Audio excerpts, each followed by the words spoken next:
ಪ್ರಜ್ವಲ್ ರೇವಣ್ಣ ಮೇಲೆ ಇನ್ನೂ ಮುಗ್ದಿಲ್ವಾ ಮುನಿಸು. ಎನ್ಡಿಎ ಅಭ್ಯರ್ಥಿಯ ಹೆಸರನ್ನ ಹೇಳದೆ ಮೋದಿ ನಾಮ ಜಪವನ್ನ ಮಾಡಲಾಗಿದೆ. ಹಾಸನ ಜೆಡಿಎಸ್ ಮತ್ತು ಬಿಜೆಪಿಯಲ್ಲಿ ಎಲ್ಲವೂ ಸರಿ ಇಲ್ವಾ? ಪ್ರಜ್ವಲ್ ರೇವಣ್ಣ ಹೆಸರನ್ನ ಹೇಳದೆ ಪ್ರೀತಂ ಗೌಡ ಗುಡುಗಿದ್ದಾರೆ. ನನಗೆ ಪ್ರೀತಿ ತೋರಬೇಕು, ದೂರು ನೀಡಬಾರದು ಅಂತ ಹೇಳಿಕೆಯನ್ನ ಕೊಟ್ಟಿದ್ದಾರೆ ಪ್ರೀತಂ ಗೌಡ ಅವರು. ಪ್ರಜ್ವಲ್ ರೇವಣ್ಣ ಮೇಲೆ ಇನ್ನೂ ಕೂಡ ಮುನಿಸು ಮುಗ್ದಿಲ್ಲ ಅನ್ನೋದಕ್ಕೆ ಇದು ಕೂಡ ಅವರ ಹೇಳಿಕೆ ಕೂಡ ಈಗ ಸಾಕ್ಷಿ ಆಗ್ತಾ ಇದೆ.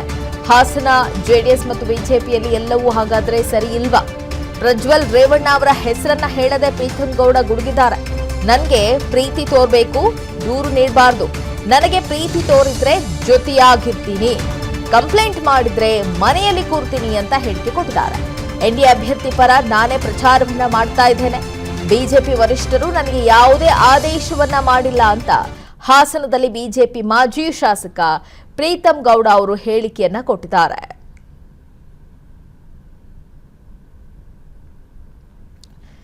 ನನಗೆ ಪ್ರೀತಿಯನ್ನ ತೋರ್ಬೇಕು, ದೂರನ್ನ ನೀಡಬಾರದು.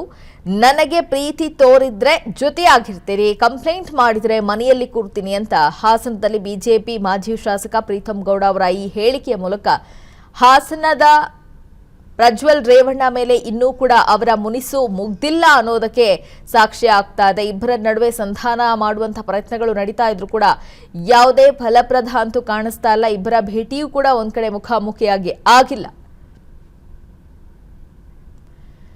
ನಾನು ಯಾವುದೇ ಒತ್ತಡಗಳಿಗೆ ಮಣಿಯೋದಿಲ್ಲ, ನನ್ನನ್ನ ಯಾರೋ ಬಂದು ಭೇಟಿ ಮಾಡಬೇಕಾಗಿಲ್ಲ ಅಂತ ಹೇಳಿದ್ದಾರೆ. ಮೋದಿ ಮುಖವಾಡ ಹಾಕಿಕೊಂಡು ಪ್ರಚಾರವನ್ನ ಮಾಡುತ್ತೇನೆ ಅಂತ ಹಾಸನದಲ್ಲಿ ಮಾಜಿ ಶಾಸಕ ಪ್ರೀತಂ ಗೌಡ ಅವರು ಹೇಳಿಕೆ ಕೊಟ್ಟಿದ್ದಾರೆ. ಪದೇ ಪದೇ ನನ್ನನ್ನ ಯಾರು ಭೇಟಿ ಆಗಬೇಕಾಗಿಲ್ಲ, ರಾಜ್ಯಾಧ್ಯಕ್ಷರ ಸೂಚನೆ ಮೇರೆಗೆ ಕೆಲಸವನ್ನ ಮಾಡ್ತೀನಿ, ಯಾವುದೇ ಒತ್ತಡಕ್ಕೆ ನಾನು ಮಣಿಯೋದಿಲ್ಲ ಅಂತ ಪ್ರೀತಂ ಗೌಡ ಅವರು ಹೇಳಿದ್ದಾರೆ. ಎನ್ಡಿಎ ಅಭ್ಯರ್ಥಿ ಗೆಲ್ಲಿಸೋದಕ್ಕೆ ನಾನು ಬಂದಿದ್ದೀನಿ ಅಂತ ಒಂದು ಹೇಳಿಕೆನ ಕೂಡ ಕೊಟ್ಟಿದ್ದಾರೆ.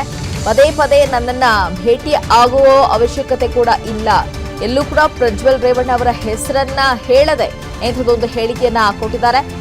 ಯಾವೊಬ್ಬ ಮೈತ್ರಿ ಮುಖಂಡರು ನನ್ನನ್ನ ಸಂಪರ್ಕಿಸಿಲ್ಲ, ನಾನೊಬ್ಬ ಬಿಜೆಪಿಯ ಸಾಮಾನ್ಯ ಕಾರ್ಯಕರ್ತ, ನಮ್ಮ ಪಕ್ಷ ಅಧಿಕಾರಕ್ಕೆ ತರೋಕೆ ಸರ್ವ ಪ್ರಯತ್ನವನ್ನ ಮಾಡ್ತೀನಿ ಅಂತ ಪ್ರೀತಂ ಗೌಡ ಅವರು ಸ್ಪಷ್ಟನೆ ಕೊಟ್ಟಿದ್ದಾರೆ. ಪ್ರೀತಿ ತೋರಿಸಿದ್ರೆ ಕೆಲಸ ಮಾಡೋಂಥವನು, ಕಂಪ್ಲೇಂಟ್ ಹೇಳಿದ್ರೆ ರಾಜಕಾರಣನೇ ಬೇಡ ನಾನು ಮನೇಲಿ ಕೂರೋಂಥವನು. ಇದು ಇಡೀ ನನ್ನ ಕ್ಷೇತ್ರದ ಜನಕ್ಕೆ ಗೊತ್ತು, ಜಿಲ್ಲೆ ಜನಕ್ಕೆ ಗೊತ್ತು, ರಾಜ್ಯದ ಜನಕ್ಕೆ ಗೊತ್ತು. ನಾನು ಯಾವುದಕ್ಕೂ ಬಗ್ಗವನು ಜಗ್ಗವನಲ್ಲ. ನಾನು ನರೇಂದ್ರ ಮೋದಿಯವರ ಅಭಿಮಾನಿಯಾಗಿ, ಭಾರತೀಯ ಜನತಾ ಪಾರ್ಟಿಯ ಕಾರ್ಯಕರ್ತನಾಗಿ, ಒಬ್ಬ ರಾಜ್ಯದ ಪ್ರಧಾನ ಕಾರ್ಯದರ್ಶಿಯಾಗಿ ನನಗೆ ಜವಾಬ್ದಾರಿ ಇದೆ. ನಾನು ಇವತ್ತು ಆನ್ ರೆಕಾರ್ಡ್ ಹೇಳ್ತಿದ್ದೀನಿ, ಯಾವುದೇ ಒಬ್ಬರು ರಾಷ್ಟ್ರೀಯ ನಾಯಕರು ನನಗೆ ಯಾವುದೇ ನಿರ್ದೇಶನ ಕೊಟ್ಟಿಲ್ಲ. ಕೊಟ್ಟಿದ್ದೀವಿ ಅಂತ ಹೇಳಿದ್ರೆ ಅವ್ರ ಹತ್ರ ಕೇಳಿ ನಾನು ಆಮೇಲೆ ಮಾತಾಡ್ತೀನಿ. ಯಾವುದೇ ಒಬ್ರು ಮೈತ್ರಿಕೂಟದ ವ್ಯಕ್ತಿ ಕೂಡ ಬಂದು ನನ್ನನ್ನು ಸಂಪರ್ಕ ಮಾಡಿಲ್ಲ, ನಾನು ಅವರೊಟ್ಟಿಗೆ ಮಾತಾಡಿಲ್ಲ. ಇದನ್ನು ಆನ್ ರೆಕಾರ್ಡ್ ಕ್ಲಿಯರ್ ಮಾಡ್ತಾ ಇದ್ದೀನಿ.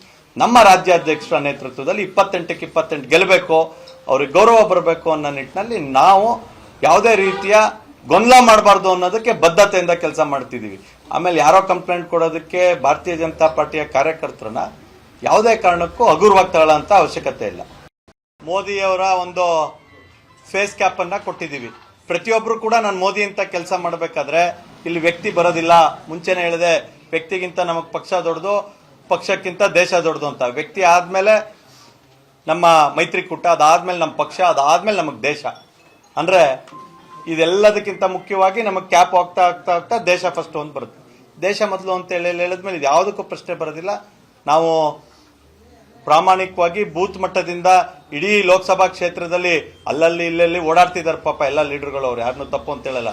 ಬೂತ್ಗೆ ಇಳಿದು ಮತದಾರರನ್ನು ತಲುಪಂತ ಕೆಲಸ ಇಲ್ಲಿ ತನಕ ಯಾರು ಮಾಡಿಲ್ಲ. ಎಲ್ಲ ಅಭ್ಯರ್ಥಿ ಸಮೇತವಾಗಿ ಲೀಡರ್ಗಳು ಭೇಟಿ ಮಾಡ್ತಿದ್ದಾರೆ. ಆದ್ರೆ ನಾನು ಜವಾಬ್ದಾರಿಯನ್ನು ತೆಗೆದುಕೊಂಡು ಒಂದು ಚಾಲೆಂಜ್ ಆಗಿ ತಗೊಂಡಿದ್ದೀನಿ, ಪ್ರತಿಷ್ಠೆ ಆಗಿ ತಗೊಂಡಿದ್ದೀನಿ. ಒಳನರಸೀಪುರ ವಿಧಾನಸಭಾ ಕ್ಷೇತ್ರದಲ್ಲಿ ಎನ್ಡಿಎ ಅಭ್ಯರ್ಥಿಗೆ ಕಾಂಗ್ರೆಸ್ಗಿಂತ ಏನು ಮತ ಬರುತ್ತೆ, ಅವ್ರಿಗೇನು ಲೀಡ್ ಬರುತ್ತೆ, ಅದಕ್ಕಿಂತ ಒಂದು ಮತ ಹೆಚ್ಚನ್ನ ಹಾಸನ ವಿಧಾನಸಭಾ ಕ್ಷೇತ್ರದಲ್ಲಿ ನಾವೆಲ್ಲ ಕಾರ್ಯಕರ್ತರು ಸೇರಿ ಕೊಡಬೇಕು ಅಂತ ತೀರ್ಮಾನ ಮಾಡಿದ್ವಿ.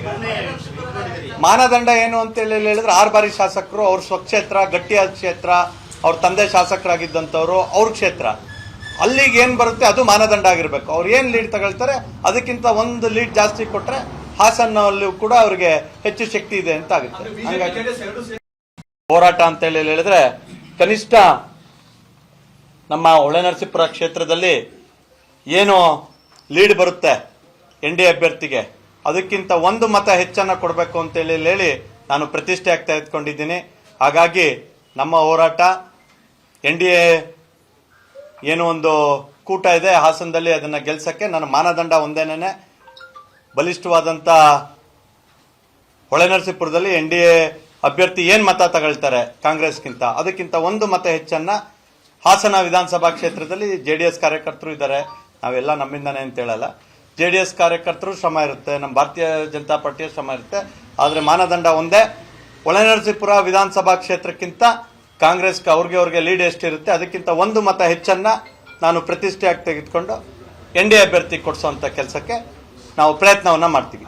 ಯಾರೇ ಅಭ್ಯರ್ಥಿ ಆಗ್ಲಿ ನರೇಂದ್ರ ಮೋದಿ ಅವ್ರ ಮುಖ ನೋಡಿ ಅಥವಾ ಅವ್ರ ಸಾಧನೆ ನೋಡಿ ಓಟ್ ಬರಬೇಕು ಹೊರತು ಪ್ರೀತಮ್ ಗೌಡ ಅಥವಾ ವೇಣುವಣ್ಣ ಮಂಜಣ್ಣ ಅಂತೇಳಿ ಓಟ್ ಬರೋದು ಬೆರಳೆಣಿಕೆ ಅಷ್ಟು. ಇವತ್ತು ಯಾವುದೇ NDA ಅಭ್ಯರ್ಥಿಗಾಗಲಿ ಇಡೀ ದೇಶದಲ್ಲಿ ಕನ್ಯಾಕುಮಾರಿಯಿಂದ ಕಾಶ್ಮೀರ ತನಕ ಮೋದಿಯವ್ರ ಹೆಸರಲ್ಲೇ ಓಟ್ ಕೇಳಬೇಕು. ನಾವು ಮೋದಿಯವ್ರ ಹೆಸರಲ್ಲೇ ಓಟ್ ಕೇಳಿದೀವಿ. ಬಂದಂತ ಸಂದರ್ಭದಲ್ಲಿ ಅವ್ರದ್ದು ಏನಿದೆ ನಾಳೆ ಬರುತ್ತೆ, ಅದನ್ನ ಬೂತಿಗೆ ಪ್ರತಿ ಬೂತಿಗೆ ತಗೊಂಡು ಹೋಗುವಂತ ಕೆಲಸವನ್ನ ಮಾಡೋದಕ್ಕೆ ಕಾರ್ಯಕರ್ತರಿಗೆ ನಾನು ಮನವಿಯನ್ನ ಮಾಡಿದ್ದೀನಿ. ಈ ಸಂದರ್ಭ ಮತ್ತಷ್ಟು ಡೀಟೇಲ್ಸ್ ಅನ್ನ ಕೊಡ್ತಾರೆ ನಮ್ಮ ಪ್ರತಿನಿಧಿ ಪ್ರತಾಪ್ ಹಿರಿಸಾವೆ ಲೈವ್ ನಲ್ಲಿ ಜಾಯ್ನ್ ಆಗ್ತಾ ಇದ್ದಾರೆ. ಪ್ರತಾಪ್ ಹಿರಿಸಾವೆ, ಗಮನಿಸ್ತಾ ಇದ್ದೀವಿ ಒಂದ್ ಕಡೆ ಪ್ರಜ್ವಲ್ ರೇವಣ್ಣ ಹಾಗೆ ಪ್ರೀತಮ್ ಗೌಡ ಅವರ ಮಧ್ಯದಲ್ಲಿರುವಂತಹ ಈ ಮುನಿಸು ಕಮ್ಮಿ ಆಗುತ್ತಾ ಏನು ಅಂತ, ಆದ್ರೆ ಯಾವುದೇ ಲಕ್ಷಣಗಳು ಕಾಣಿಸ್ತಾ ಇಲ್ಲ. ಅವರ ಹೆಸರನ್ನ ಹೇಳದೆ ಎಲ್ಲ ವಿಚಾರವನ್ನ ಕೂಡ ಇಲ್ಲಿ ಪ್ರಸ್ತಾಪ ಮಾಡ್ತಾ ಇದ್ದಾರೆ ಪ್ರೀತಮ್ ಗೌಡ ಅವರು. ಲೀನಶ್ರೀ ಅಂತಂದ್ರೆ ಮೈತ್ರಿ ಅಭ್ಯರ್ಥಿ ವಿಚಾರದಲ್ಲಿ ಇವತ್ತು ಪ್ರೀತಮ್ ಗೌಡರು ತೆಗೆದುಕೊಳ್ಳುವಂತ ನಿಲುವು ಕಾರ್ಯಕರ್ತರಿಗೆ ಒಂದು ಸಂದೇಶ ಆಗುತ್ತೆ ಅಂತ ಹೇಳಿ ಸಾಕಷ್ಟು ಕಾರ್ಯಕರ್ತರು ಕಾಯ್ತಾ ಕೂತಿದ್ರು ಇವತ್ತಿನ 10:30 ಪತ್ರಿಕಾಗೋಷ್ಠಿಗೆ. ಆದ್ರೆ ಪ್ರೀತಮ್ ಗೌಡರು ಎಲ್ಲವನ್ನು ಕೂಡ ಹುಸಿ ಮಾಡಿದ್ದಾರೆ. ಯಾಕೆಂದ್ರೆ ನಿನ್ನೆ ಮೊನ್ನೆ ಕಳೆದ 1 ವಾರದಿಂದ ತಮ್ಮ ಏನ್ ಸ್ಟೇಟ್ಮೆಂಟ್ ಇದೆ ಅದಕ್ಕೆ ಇವತ್ತು ಕೂಡ ಸ್ಟಿಕ್ಕರ್ ಆಗಿದ್ದಾರೆ. ಅದೇ ಹೇಳಿಕೆಗಳನ್ನ ಇವತ್ತು ಕೂಡ ಕೊಟ್ಟಿರುವಂತದ್ದು. ನಾನು ಈಗಾಗಲೇ NDA ಅಭ್ಯರ್ಥಿಯನ್ನ ಗೆಲ್ಲಿಸಲಿಕ್ಕೆ ನಾನು ಪಣ ತೊಡ್ತೇನೆ, NDA ಅಭ್ಯರ್ಥಿಯನ್ನ ಗೆಲ್ಲಿಸ್ತೇನೆ ಅನ್ನೋ ಮಾತುಗಳನ್ನ ಕೇಳಿದ್ದಾರೆ. ಆದ್ರೆ ಇಡೀ ಸುದ್ದಿಗೋಷ್ಠಿಯಲ್ಲಿ ಎಲ್ಲೂ ಕೂಡ JDS ಹೆಸರಾಗ್ಲಿ, JDS ಅಭ್ಯರ್ಥಿ ಪ್ರಜ್ವಲ್ ರೇವಣ್ಣ ಅವರ ಹೆಸರಾಗ್ಲಿ ಎಲ್ಲೂ ಕೂಡ ಅವ್ರು ತೆಗೆದುಕೊಳ್ಳಿಲ್ಲ.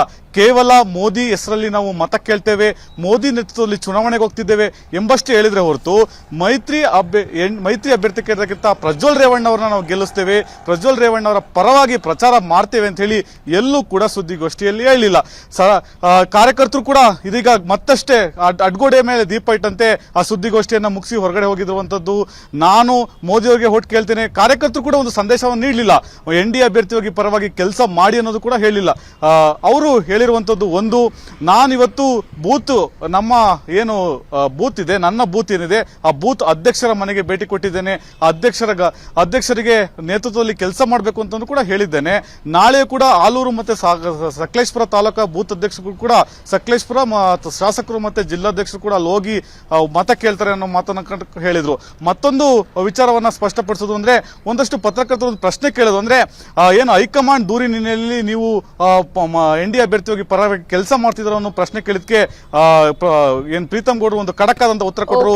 ನಾನು ಹೈಕಮಾಂಡ್ ಸೂಚನೆ ಆಗ್ಲಿ ಮತ್ತೊಬ್ರು ಸೂಚನೆ ಆಗಿ ಬಂದಿಲ್ಲ, ಆ ತರ ರಾಜಕಾರಣ ಮಾಡಿದ್ರೆ ನಾನು ಮನೇಲಿ ಇರ್ತೇನೆ, ಹೊತ್ತು ನಾನು ಪ್ರೀತಿಯಿಂದ ಬಂದ್ರೆ ಮಾತ್ರ ಜೊತೆಗಿರ್ತೇನೆ ಅನ್ನೋ ಮಾತನ್ನ ಕೂಡ ಸ್ಪಷ್ಟವಾದ ಸಂದೇಶವನ್ನ ಮೈತ್ರಿ ಅಭ್ಯರ್ಥಿಗೆ ಕಳಿಸಿರುವಂತದ್ದು. Leenashree, thank you Pratap Hirisave. ಅನುಕ್ಷಣದ ಸುದ್ದಿಗಳಿಗಾಗಿ Vistara news YouTube channel subscribe ಮಾಡಿ. ಹೊಸ ಸುದ್ದಿಗಳ ನೋಟಿಫಿಕೇಶನ್ಗಾಗಿ ಬೆಲ್ ಐಕಾನ್ ಕ್ಲಿಕ್ ಮಾಡಿ. ಲೇಟೆಸ್ಟ್ ಅಪ್ಡೇಟ್ಸ್ಗಾಗಿ www.vistaranews.com ವೆಬ್ಸೈಟ್ಗೆ ವಿಸಿಟ್ ಮಾಡಿ.